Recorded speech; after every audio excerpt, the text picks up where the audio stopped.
రాష్ట్ర greenery and beautification chairperson Suganamma, TDP రాష్ట్ర అధికార ప్రతినిధి డాక్టర్ కోడూరు బాలసుబ్రహ్మణ్యం మీడియా సమావేశంలో మాట్లాడారు. ఆ విశేషాలను ఇప్పుడు చూద్దాం. తెలుగుదేశం పార్టీలో అలాంటిది జరగలేదు.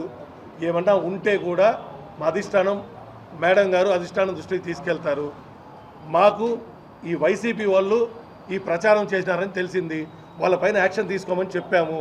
అదేవిధంగా ఇంగమీట అంటే తెలుగుదేశం కూటమిలో ఏ డిసిషన్ తీసుకున్నా కూడా ఇన్ఛార్జ్ గారు పార్టీ ఆఫీస్ నుంచి డిసిషన్ పంపడం జరుగుతుంది.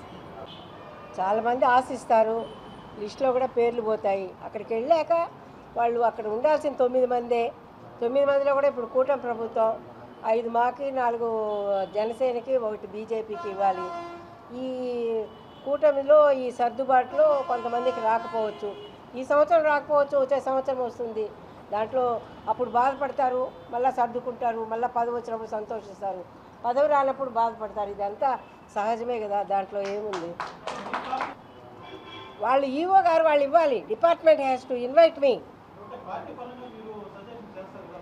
ఇప్పుడు డిపార్ట్మెంట్ వైజ్ నాకు ఆహ్వానం రావాలి ఎండోమెంట్ డిపార్ట్మెంట్ నుంచి.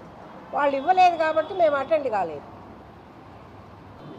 అట్లా కాదు కదా, నేను ఒక చైర్మన్ని, నేను ఒక ఎక్స్ఎమ్మెల్యేని.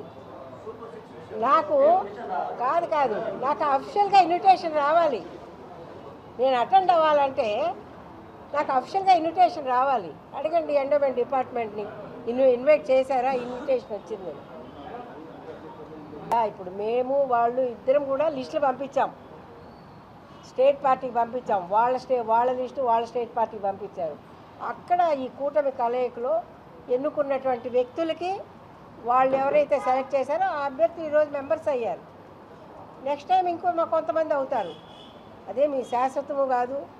దానివల్ల కొద్దిసేపు బాధ ఉన్నా మళ్ళీ పదవి వస్తుందిలనే ఒక ఆశాభావంతో వెళ్తూ ఉంటారు కార్యకర్తలు, నాయకులు. ప్రయారిటీ ఎందుకు రాలేదా? ఇప్పుడు నాయి బ్రాహ్మణ్యం అంటే పేరు ఇచ్చింది నేనే. వినుగొండ సుబ్రహ్మణ్యం సీనియర్ నాయకుడు వాళ్ళ కొడుకులు లక్ష్మణరావుని ఇవ్వాలనేసి. ఆ విధంగా మరి మన యాదవ్ కార్పొరేషన్ నుంచి, రజిక కార్పొరేషన్ నుంచి, నేను అన్ని కార్పొరేషన్స్ నుంచి కూడా వాళ్ళు ఏవైతే కోరారో 50% ఉండాలి బీసీలు, మహిళలు. అదేవిధంగా 50% ఓసీలు ఉండాలి. దాంట్లో టోటల్ ఒకటే పార్టీ ఇన్వాల్వ్మెంట్ లేదు కాబట్టి ఈ డిస్టర్బెన్స్ అనేది వచ్చింది. ఒకసారి లిస్ట్ వచ్చి ప్రమాణ స్వీకారాలు అయిపోయాక డిస్టర్బెన్స్ కూడా అణిగిపోతుంది. దానికే కదా ఇప్పుడు మేము కేడర్ మీరందరూ ఈ ఫేక్ న్యూస్లు పెట్టి ఏమైపోయిందంటే పార్టీ బలహీనంగా ఉంది అని చెప్పి పార్టీ బలహీనంగా ఉందని చెప్పడానికి ఏమన్నా అర్థం ఉందా చెప్పండి. అంటే ఆల్రెడీ కంప్లైంట్ ఇవ్వడం జరిగింది. హైకమాండ్ కూడా కంప్లైంట్ ఇవ్వడం, ఎస్పీ గారికి కూడా కంప్లైంట్ ఇవ్వడం జరిగింది. హైకమాండ్ కూడా మేము ఇచ్చాం. అంటే వాళ్ళని ఎవరైతే ఉండాలో వాళ్ళని గుర్తించి వాళ్ళపైన యాక్షన్ తీసుకోమని హైకమాండ్కి చెప్పడం జరిగింది. వాళ్ళు అదే పనిలో ఉన్నారు. వాళ్ళకు ఎప్పుడు కూడా ఒక ప్రాతినిధ్యత ఉంటుంది గంగమ్మ గుళ్ళో. వాళ్ళు ఏదో మా కోడలు గంగమ్మ, మా కుల కోడలు అని వాళ్ళ యొక్క హక్కుని వాళ్ళు అడుగుతున్నారు. దాంట్లో తప్పే ఉంది. పార్టీ అన్నాక కుటుంబం చిన్న విభేదాలు ఉంటాయి, పోతాయి, కలిసి పోతూ ఉంటాం.